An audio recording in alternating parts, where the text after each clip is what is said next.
Wow, അമ്മ lollipop. Yummy. കുട്ടികളുടെയൊക്കെ favourite ഐറ്റമായ ചിക്കൻ ലോലിപോപ്പ് റെസ്റ്റോറൻറ്റിൽ കിട്ടുന്ന അതേ ടേസ്റ്റിൽ എങ്ങനെയാണ് വീട്ടിൽ വളരെ സിമ്പിളായിട്ട് ഉണ്ടാക്കിയെടുക്കുന്നതെന്ന് നോക്കാം. Welcome back to Sanvi's taste world. ഞാനൊരു സിമ്പിൾ മെത്തേഡിൽ ചിക്കൻ ലോലിപോപ്പ് ഉണ്ടാക്കുന്നതാണ് കാണിക്കുന്നത്. റെസ്റ്റോറൻറ്റിൽ ഉണ്ടാക്കുന്ന പോലെയല്ല, പക്ഷേ ടേസ്റ്റ് വൈസ് നോക്കുമ്പോൾ റെസ്റ്റോറൻറ്റിലെ പോലെ തന്നെയാണ് ഉണ്ടാവുക. ഞാനിവിടെ 10 ലെഗ് പീസസ് എടുത്തിട്ടുണ്ട്. ഇത് ഉപ്പും വിനിഗറും ഇട്ട് നന്നായിട്ട് വാഷ് ചെയ്തെടുത്തിട്ടുള്ളതാണ്. ഇനി ഇതിലേക്ക് ആവശ്യത്തിനുള്ള ഉപ്പ് ചേർത്ത് കൊടുക്കുക. 1 ടീസ്പൂൺ ഉപ്പ് ചേർത്തിട്ടുണ്ട്. ഇനി ഇതിലേക്ക് 1 ടീസ്പൂൺ കുരുമുളക് പൊടി കൂടെ ചേർത്ത് കൊടുക്കുക. ഇനി ഇതിലേക്ക് 1 ടീസ്പൂൺ അളവിൽ ഇഞ്ചി ചതച്ചത് ചേർക്കുക. കൂടെ തന്നെ 1 ടീസ്പൂൺ വെളുത്തുള്ളി ചതച്ചത് കൂടെ ചേർക്കുക. 2 ടീസ്പൂൺ സോയാ സോസ് കൂടെ ചേർക്കുന്നുണ്ട്. ഇത് ഓൾ പർപ്പസ് സോയാ സോസാണ്. ഡാർക്ക് സോയാ സോസ് ആണെങ്കിൽ 1 ടീസ്പൂൺ ചേർത്താൽ മതിയാവും. കൂടെ തന്നെ 1 ടീസ്പൂൺ മുളക് പൊടി കൂടെ ചേർത്തിട്ടുണ്ട്. സ്പൈസ് കൂടുതൽ വേണമെന്നുണ്ടെങ്കിൽ 2 ടീസ്പൂൺ മുളക് പൊടി ചേർക്കാം. നന്നായിട്ട് ഇളക്കി യോജിപ്പിക്കുക. റെസ്റ്റോറൻറ്റിലൊക്കെ സാധാരണ ചിക്കൻ്റെ വിങ്സ് വെച്ചിട്ടാണ് ലോലിപോപ്സ് ഉണ്ടാക്കുന്നത്. നമുക്ക് വേണമെങ്കിൽ ചിക്കൻ്റെ വിങ്സിൻ്റെ പീസസ് വാങ്ങിച്ചിട്ടും ചെയ്യാം.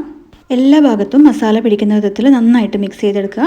ഇതൊരു 20 മിനിറ്റെങ്കിലും റെസ്റ്റ് ചെയ്യാൻ വേണ്ടി വെക്കണം. ഫ്രീസറിൽ വെച്ചിരുന്നാൽ മതിയാവും, പെട്ടെന്ന് തന്നെ മസാല പിടിച്ച് കിട്ടും. ഇത് 20 മിനിറ്റ് ഫ്രീസറിൽ വെച്ച് പുറത്തേക്ക് എടുത്ത ചിക്കനാണ്. ഇനി നമുക്കൊരു ബാറ്റർ റെഡിയാക്കി എടുക്കാം.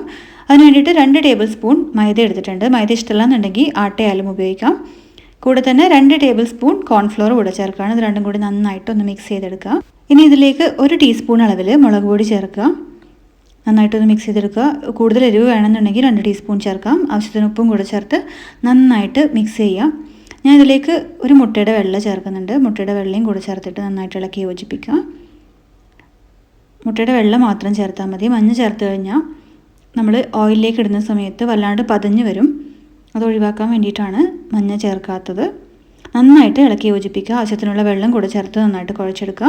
ഇതൊരു ഇഡ്ഡലി ബാറ്ററിൻ്റെ കൺസിസ്റ്റൻസിയിലാണ് ആവേണ്ടത്. വെള്ളം ഒന്നിച്ച് ചേർക്കരുത്, കുറച്ച് കുറച്ചായിട്ട് ചേർത്ത് മിക്സ് ചെയ്തെടുക്കുക. ഇതിലേക്ക് 1 ടീസ്പൂൺ അളവിൽ സൺഫ്ലവർ ഓയിൽ കൂടെ ചേർക്കുക. നമ്മൾ ലെഗ് പീസസ് ഇതിനകത്ത് ഇട്ട് കഴിഞ്ഞാൽ ഈ ബാറ്റർ വിട്ടു പോകാണ്ടിരിക്കാൻ വേണ്ടിയിട്ടാണ് ഈ സൺഫ്ലവർ ഓയിൽ ഇതിനകത്ത് ചേർക്കുന്നത്. ഏത് ഓയിലാണോ ഫ്രൈ ചെയ്യാൻ ഉപയോഗിക്കുന്നത് ആ സെയിം ഓയിൽ 1 സ്പൂൺ ഇതിനകത്ത് ഒഴിച്ചാൽ മതി. ഇപ്പോൾ കറക്റ്റ് കൺസിസ്റ്റൻസി ആയിട്ടുണ്ട്. ഇഡ്ഡലി മാവിൻ്റെ പരുവത്തിലാണ് ആവേണ്ടത്. ഇനി ഒരു പാൻ അടുപ്പിൽ വെച്ച് അതിലേക്ക് ആവശ്യത്തിനുള്ള ഓയിൽ ഒഴിച്ചു കൊടുക്കാം. ഞാനിവിടെ സൺഫ്ലവർ ഓയിലാണ് യൂസ് ചെയ്യുന്നത്. വെജിറ്റബിൾ ഓയിലോ വേണമെങ്കിൽ നല്ലെണ്ണ വേണമെങ്കിൽ യൂസ് ചെയ്യാം. വെളിച്ചെണ്ണ ഒരിക്കലും ഉപയോഗിക്കരുത്. ഇനി നമുക്ക് ലെഗ് പീസസ് ഈ ബാറ്ററിലേക്ക് ഇട്ട് കൊടുക്കാം. എല്ലാ പീസസിലും നന്നായിട്ട് കോട്ട് ചെയ്യുന്ന വിധത്തിൽ മിക്സ് ചെയ്ത് കൊടുക്കണം. ഓരോരോ പീസസ്സായിട്ട് ഇട്ട് വറുത്തെടുക്കുന്നതിനേക്കാട്ടിലും നല്ലത് എല്ലാ പീസസും ഇതിനകത്ത് ഇട്ടിട്ട് നന്നായിട്ട് കോട്ട് ചെയ്തെടുത്ത ശേഷം ഓരോന്നായിട്ട് ഇട്ട് വറുത്തെടുക്കുന്നതാണ്. അപ്പോൾ നമുക്ക് എല്ലാ പീസസും ഇതിനകത്ത് ഇട്ടിട്ട് നന്നായിട്ട് മിക്സ് ചെയ്തെടുക്കാം. ഈ കൂട്ട് നന്നായിട്ട് കവർ ചെയ്യുന്ന വിധത്തിൽ ഇതുപോലെ മിക്സ് ചെയ്ത് വെക്കുക. ഇപ്പോൾ ഓയിൽ നന്നായിട്ട് ചൂടായിട്ടുണ്ട്. നമുക്ക് ഓരോരോ പീസസായിട്ട് ഇതിനകത്തിട്ട് വറുത്ത് കോരിയെടുക്കാം. ഇത് ഡീപ്പ് ഫ്രൈ ആണ് ചെയ്തെടുക്കേണ്ടത്, ഷാലോ ഫ്രൈ അല്ല. അപ്പോൾ നമുക്ക് അത്യാവശ്യം നന്നായി മുങ്ങിക്കിടക്കുന്ന വിധത്തിൽ ഓയിൽ ഒഴിക്കേണ്ടി വരും. എങ്കിൽ മാത്രമേ ഇത് ഡീപ്പ് ഫ്രൈ ചെയ്തെടുക്കാൻ പറ്റുള്ളൂ. ഇപ്പോൾ ഏകദേശം ഒരു സൈഡ് ഫ്രൈ ആയി വന്നിട്ടുണ്ട്. നമുക്കിതൊന്ന് തിരിച്ചിട്ട് കൊടുക്കാം. മറ്റേ സൈഡ് കൂടി ഫ്രൈ ആയി കഴിഞ്ഞാൽ നമുക്ക് എണ്ണയിൽ നിന്ന് കോരി മാറ്റാം. ഇപ്പോൾ 2 സൈഡും അത്യാവശ്യം നന്നായിട്ട് കുക്കായിട്ടുണ്ട്. നമുക്കിത് എണ്ണയിൽ നിന്ന് കോരി മാറ്റാം. നല്ല ക്രിസ്പി ആയിട്ട് ഫ്രൈ ആയി വന്നിട്ടുണ്ട്. ഞാൻ 2 പോർഷൻസ് ആയിട്ടാണ് ഫ്രൈ ചെയ്യുന്നത്. ഞാൻ ആദ്യം 5 എണ്ണം ഫ്രൈ ചെയ്ത് കോരി മാറ്റുകയാണ്. ഇനി ബാക്കിയുള്ളത് കൂടി ഇതേ എണ്ണയിലിട്ട് ഫ്രൈ ചെയ്തെടുക്കാം. മീഡിയം ഫ്ലെയിമിലിട്ട് ഫ്രൈ ചെയ്തെടുത്താൽ മതിയാവും.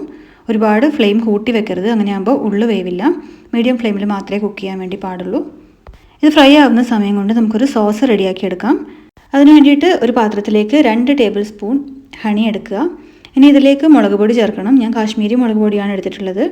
1 ടീസ്പൂൺ അളവിൽ കാശ്മീരി മുളക് പൊടി, കൂടെ തന്നെ 1/2 ടീസ്പൂൺ അളവിൽ sunflower oil, 1 teaspoon dark soya sauce, അതായത് അത്യാവശ്യം മധുരമുള്ള സോയാ സോസാണിത്. കൂടെ തന്നെ 1 ടേബിൾ സ്പൂൺ അളവിൽ നമുക്ക് ടൊമാറ്റോ സോസ് കൂടെ ചേർക്കാം. ഇതൊക്കെ നന്നായിട്ടൊന്ന് മിക്സ് ചെയ്തെടുക്കുക. എല്ലാം കൂടെ നന്നായിട്ട് യോജിച്ച് വരുന്ന വിധത്തിൽ മിക്സ് ചെയ്തെടുക്കുക. നിങ്ങളുടെ കയ്യിൽ വെളുത്ത എള്ളുണ്ടെങ്കിൽ അതുകൂടെ ചേർക്കാം. ഇതിലേക്ക് ഒരു 1/2 ടീസ്പൂൺ അളവിൽ ലെമൺ ജ്യൂസ് കൂടെ ചേർക്കുകയാണ്. ചെറിയൊരു പുളി ടേസ്റ്റിന് വേണ്ടിയിട്ടാണ്. ഞാൻ കുറച്ച് ചില്ലി ഫ്ലേക്സ് കൂടെ ചേർക്കുന്നുണ്ട്. കാശ്മീരി മുളക് പൊടി ചേർത്ത് തരണം, തീരെ എരിവുണ്ടാവില്ല. കുറച്ച് ചില്ലി ഫ്ലേക്സ് കൂടെ ചേർത്തിട്ടുണ്ട്. നമ്മൾ ഹണി ചേർക്കുന്നതുകൊണ്ട് തന്നെ ഈ ചില്ലി ഫ്ലേക്സ് ഒക്കെ ചേർത്ത് കഴിഞ്ഞാൽ അത്ര വലിയ എരിവൊന്നും ഉണ്ടാവില്ല.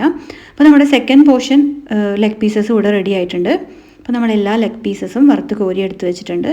ഇനി ഈ ലെഗ് പീസസ് ഈ സോസിലേക്ക് ഇട്ടിട്ട് നന്നായിട്ടൊന്ന് മിക്സ് ചെയ്തെടുക്കുക.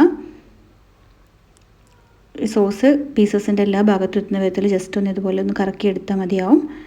ഞാൻ ആദ്യം തന്നെ പറഞ്ഞിരുന്നു ഇത് റെസ്റ്റോറൻറ്റിൽ കിട്ടുന്ന ആ ഒരു ചിക്കൻ ലോലിപോപ്പിൻ്റെ മെത്തേഡല്ല, പക്ഷേ വളരെ സിമ്പിളായിട്ട് നമുക്ക് വീട്ടിൽ ചെയ്തെടുക്കാവുന്ന സെയിം ടേസ്റ്റിലുള്ള ഈസി സോസാണ് ഞാൻ ചെയ്തിട്ടുള്ളത്. അപ്പോൾ ഇത്രയേ ഉള്ളൂ, വളരെ സിമ്പിളായിട്ട് നമ്മുടെ ചിക്കൻ ലോലിപോപ്സ് റെഡി ആയിട്ടുണ്ട്. ഇഷ്ടപ്പെട്ടാൽ ലൈക്ക് ചെയ്യാനും ഷെയർ ചെയ്യാനും സബ്സ്ക്രൈബ് ചെയ്യാനും മറക്കരുത്. അടുത്ത വീഡിയോ ആയിട്ട് വീണ്ടും കാണാം. അതുവരെ bye from Sanvi's taste world. Tasty.